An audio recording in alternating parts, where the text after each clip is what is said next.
Hello everyone, welcome to back my channel Pooja Maurya ji.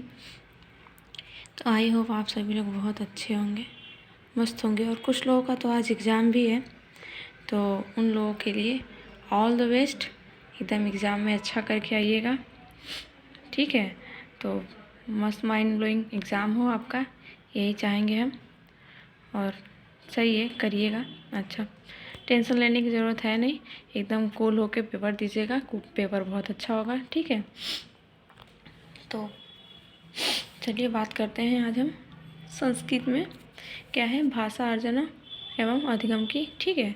तो भाषा अर्जनम में क्या होता है ये देखिए। पहले क्या होता है, इसके चरण होते हैं, ठीक है। कैसे कैसे भाषा को अर्जित किया जाता है उसमें ये इसके कुछ चरण होते हैं। तो पहला क्या है, प्राकृतिक प्रक्रिया। भाषा अर्जनम में क्या है, प्राकृतिक प्रक्रिया। इसमें क्या होता है, हिंदी जो है बिना प्रयास के प्राकृतिक रूप से सीखा जाता है। जैसे क्या होता है कि मातृभाषा जो होती है, देखा होगा आपने, मातृभाषा जो है बच्चों को कोई सिखाता तो है नहीं, वो खुद से ही सीखता है ना, प्राकृतिक रूप से सीखता है, ठीक है जो है। तो कोई भी भाषा जो बच्चा बिना प्रयास के प्राकृतिक रूप से सीखेगा उसको हम क्या बोलेंगे हम, तो प्राकृतिक प्रक्रिया में बोलेंगे उसको क्या, कि प्राकृतिक प्रक्रिया से इसने ये चीज़ें सीखी है, ठीक है। ठीक, अब बात करते हैं दूसरे की, क्या है, अनुकरण, ठीक है। एक बात याद रखिएगा, जो अनुकरण है ना वो पॉजिटिव है, पॉजिटिव वर्ड है, ठीक है। अनुकरण क्या है, अनुकरण में क्या होता है, अरे सॉरी, कॉपी करना है इसमें, तो ये निगेटिव वर्ड है, ठीक है। अनुकरण में क्या है, ये निगेटिव वर्ड है, तो ये पहले भी ध्यान दीजिएगा, जहाँ पे अनुकरण आए उसको थोड़ा ध्यान से देखिएगा। अनुकरण क्या है, इसमें क्या आता है, तो अनुकरण का अर्थ होता है कॉपी करना होता है, ठीक है। परिवार में बोली जाने वाली भाषा को कॉपी करना ही और सीखना, ठीक है। इसमें क्या आएगा, परिवार में कोई भी भाषा बोली जा रही है उसको बच्चा क्या करेगा, तो वो कॉपी करेगा, ठीक है। और उस कॉपी करके जो भाषा को कॉपी करेगा वही कॉपी की हुई भाषा को सीखेगा, तो उसको हम क्या कहेंगे कि अनुकरण के माध्यम से उसने सीखा है, ठीक है।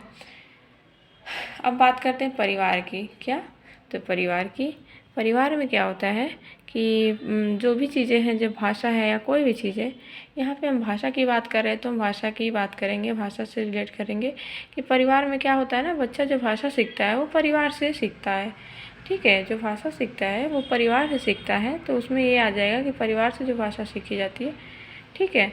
अब सहज और स्वाभाविक रूप से भी भाषा क्या है, पूछता है कि भाषा कैसी है, तो आप बता सकते हैं कि जो भाषा है वो सहज और स्वाभाविक है, सरल भी है, क्योंकि इसको सीखना क्या है, सरल है, ठीक है, सहज है और स्वाभाविक है। क्या, तो भाषा जो है भाषा का रूप कैसा है, तो भाषा का रूप जो है वो सहज और स्वाभाविक है, ठीक है। अब बात करते हैं अब अनौपचारिक परिवेश की, ठीक है। तो अनौपचारिक परिवेश में होता क्या है, भाषा को अनौपचारिक परिवेश में सीखा जाता है, ठीक है। भाषा को कैसे परिवेश में सीखा जाता है, तो अनौपचारिक परिवेश में भाषा को हम सीख सकते हैं, ठीक है। अब बात करते हैं मातृभाषा एवं क्षेत्रीय भाषा की, ठीक। तो जो मातृभाषा होती है किसकी बात कर रहे हैं हम, तो मातृभाषा की। तो मातृभाषा जो होती है वो क्या होती है, एक प्रकार से वो मातृभाषा भी होती है और वो एक क्षेत्रीय भाषा भी होती है, ठीक है।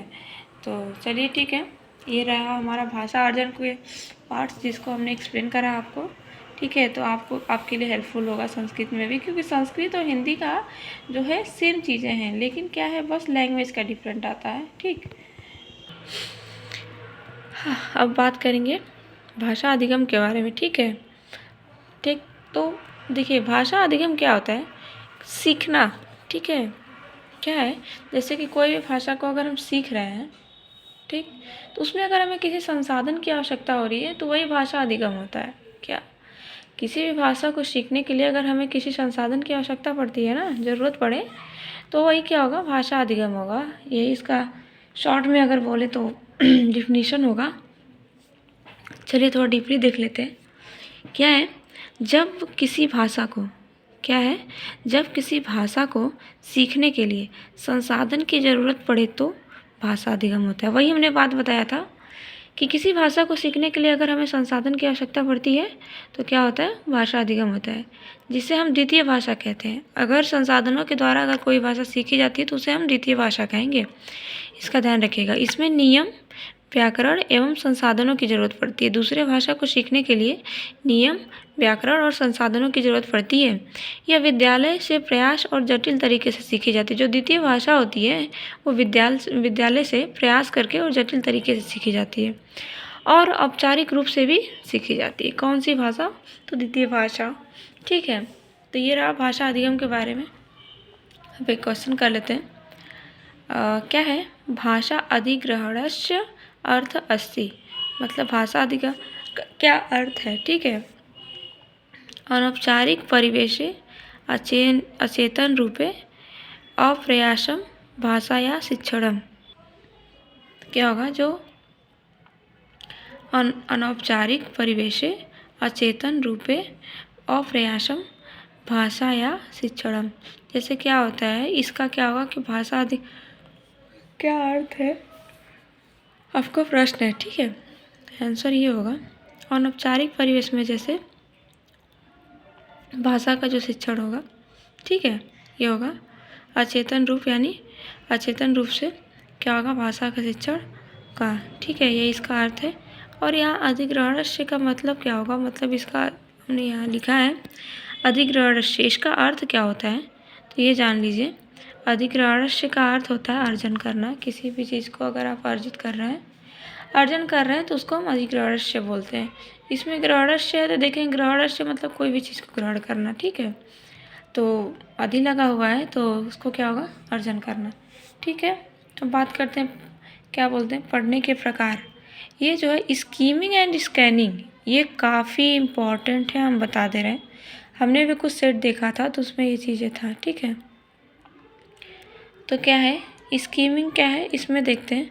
जब पाठक क्या होता है? जब पाठक पाठ्य सामग्री को केंद्र भाव तथा सार खोजने के लिए क्या होता है कि जब पाठक अपना क्या होता है, जब पाठक पाठ्य सामग्री का केंद्रीय भाव तथा सार खोजने के लिए तेज़ी से पढ़ता है। ठीक है, अगर कोई भी पाठ्य सामग्री, कोई भी चीज़ है, अगर न्यूज़पेपर वगैरह है, तो क्या है उसका केंद्र भाव और सार खोजने के लिए, जो भी पेपर वगैरह देखेंगे ना कि केंद्र और सार खोजने के लिए अगर जल्दी जल्दी में फास्ट मोड में पढ़ रहे हैं, तो उस टाइम क्या होता है कि लेखक के उद्देश्य तथा लिखने की व्यवस्था को समझना चाहता है। बस ये चीज़ होती है कि उसका उद्देश्य और उसकी व्यवस्था लिखने की क्या है, उस चीज़ को समझना चाहता है। तो ये जो प्रक्रिया होगी ना, ये प्रक्रिया क्या होगी? तो स्कीमिंग कहलाएगी। ठीक है, अब बात करते हैं स्कैनिंग की। तो स्कैनिंग में होता है यहाँ पाठक किसी विशेष जानकारी को प्राप्त करने के लिए वाक्यों को जल्दी से पढ़ता है। ठीक है, क्या होता है यहाँ पे जो भी कोई जैसे न्यूज़पेपर वगैरह ले रखे हैं, हम उसी का एग्जांपल देंगे। यहाँ हम न्यूज़पेपर पढ़ेंगे तो क्या होता है ना कि कोई विशेष जानकारी है, मतलब कोई भी विशेष है, तो उसके बारे में अगर हमें जानना होता है तो क्या करते हैं? जल्दी जल्दी वाक्यों को क्या करते हैं? पढ़ते हैं। ठीक है, तो वो हो जाएगा हमारा स्कैनिंग। ठीक, अब गहन पठन के बारे में बात कर रहे हैं। तो गहन पठन में क्या होता है? बारीकी से और समय लेकर, मतलब आराम से इंसान क्या करता है? गहन पठन में क्या होता है? धीरे धीरे स्लो मोशन में हर चीज़ को समझते हुए तब वो पढ़ता है, तो उसको हम क्या बोलेंगे? गहन पठन बोलेंगे। ठीक है, और गहन पठन का अर्थ क्या होता है? तो समझना होता है। ठीक है, क्या होता है? अच्छे से समझकर पढ़ना। तो फ्रेंड्स, ये रही आज की हमारी छोटी सी जानकारी संस्कृत के विषय में। अगर बाकी जिनके भी एग्ज़ाम्स आने वाले हैं उनके लिए हेल्पफुल होगा। ठीक है, तो अगर वीडियो पसंद आए तो प्लीज़ प्लीज़ प्लीज़ लाइक करिएगा एंड हमारे चैनल को सब्सक्राइब ज़रूर करिएगा। ठीक है, तो हम चलते हैं, मिलेंगे नेक्स्ट वीडियो में। Thank you so much and bye bye.